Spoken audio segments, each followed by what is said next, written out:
मुताबिक धर्म परिवर्तन करना पाप नहीं है। आप लॉ के हिसाब से रोज धर्म चेंज कर सकते हैं और कानून आपको इजाजत देता है, कोई बंदा आप पर कुछ नहीं कर सकता। यहाँ तक कि अगर आपके ऊपर कोई पुलिस वाला भी इस विषय पे केस करता है कि आप लोगों ने धर्म परिवर्तन किया, तो उस पर भी केस बनता है, उसको सस्पेंड किया जाता है। आपको ये मालूम होना चाहिए कि धर्म परिवर्तन करना अपराध नहीं, लालच देकर धर्म परिवर्तन करना अपराध है। आज जब लोग, आपको मालूम, लोग आजकल जो माहौल पिछले दिनों में चल रहा था, लोग आपको बोलते थे ये इसने धर्म परिवर्तन किया है, इस पे केस कर दो। तो मैंने अपने जो मेंटरशिप के पास्टर्स हैं, मैंने उनको समझाया। मैंने कहा अगर कोई आपको ये बोले कि तूने धर्म परिवर्तन कर लिया, तेरे पे केस करेंगे। आप जानते हैं लॉ के मुताबिक, इंडियन कानून के मुताबिक धर्म परिवर्तन करना पाप नहीं है और लॉ के खिलाफ नहीं है। आप लॉ के हिसाब से रोज धर्म चेंज कर सकते हैं और कानून आपको इजाजत देता है, कोई बंदा आप पर कुछ नहीं कर सकता। यहां तक कि, सुनो मेरी बात, लोगों को मालूम है ये बात कि हम धर्म नहीं बदलते हैं।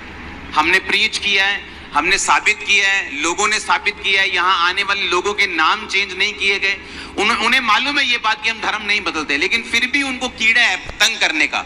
और वो कैसे तंग करते हैं? तूने धर्म बदल लिया। और अगर आप लॉ के जानकार हों, अगर आपको लॉ का मालूम हो, अगर आप उसको आगे से पूछें कि इंडियन लॉ के मुताबिक क्या धर्म परिवर्तन करना अपराध है, अगर तो अपराध है तो मुझे अरेस्ट करो, अगर अपराध नहीं है तो मैं तुझे, जो मुझे लॉ के मुताबिक चलने से रोक रहा है, मैं तुझ पे कार्रवाई करवा सकता हूं और पुलिस को उस पे कार्रवाई करनी पड़ेगी।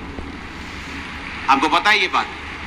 यहां तक कि अगर आपके ऊपर कोई पुलिस वाला भी इस विषय पे केस करता है कि आप लोगों ने धर्म परिवर्तन किया, तो उस पर भी केस बनता है, उसको सस्पेंड किया जाता है। ऐसा हुआ है गुरदासपुर में, जहां हमारे लोगों को पकड़ के लेके गए और बोला कि धर्म परिवर्तन करवा रहे हैं। वो पुलिस वाला जो पकड़ के लेके गया वो सस्पेंड हुआ,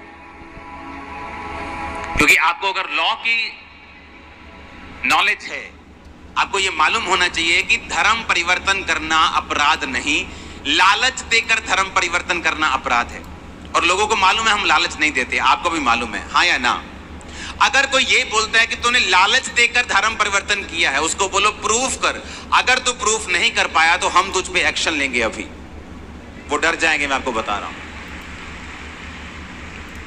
कोई बंदा प्रूफ नहीं कर पाया, जिस तरह एलियन है जी, एलियन यूएफओ दिखा, यूएफओ दिखा, बस वो एलियन दिखता है, ओरिजिनल में है नहीं।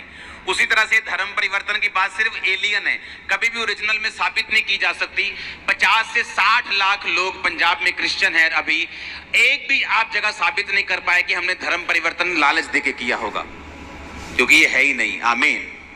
मैं एक संसारिक नॉलेज की बात कर रहा हूं कि अगर आपको संसारिक नॉलेज है तो आप, अगर कोई आपसे बोले कि तूने धर्म, किसी भी बंदे को, दूसरे धर्म के बंदे को ये कहना कि मेरी चर्च में चल या मेरे धर्म को मान, तो ये सब छोड़ दे, ये भी अपराध नहीं है। आप किसी क्रिश्चियन को बोल सकते हो अपना क्रॉस उतार दे, चर्च में जाना बंद कर दे, हमारे धर्म में आ, ये अपराध नहीं है। आप लालच दे के बोलो, डरा के बोलो, धमका के बोलो, वो अपराध है। तो ये आपको अगर नॉलेज है तो ये आपके संसारिक छुटकारे का कारण बनती है।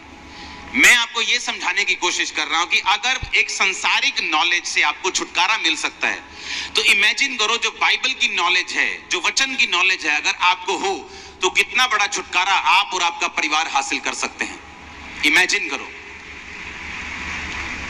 आज एक गवाही पाया हुआ विश्वासी और वो जो गवाही पे गवाही पाता जा रहा है, और दूसरा विश्वासी जो इंतजार कर रहा है, उन दोनों में एक ही फर्क है कि एक विश्वासी को यह समझ आ चुका है कि मुझे गवाही किस तरह से लेनी है। एक विश्वासी को समझ आ चुका है कि बाइबल के वचनों पे मुझे किस तरह से चलना है, मुझे किस तरह से परमेश्वर को प्रसन्न करना है, कौन सा काम मुझे नहीं करना, कौन सा काम मुझे करना है। जब उसे ये समझ आ जाती है, वो संविधान को समझ जाता है, बाइबल के संविधान को, बाइबल की आयतों को समझ जाता है, परमेश्वर के वचन को समझ जाता है, वो छुटकारे में एंटर करता है और उसका घराना भी छुटकारे में एंटर करता है। Hallelujah, hallelujah.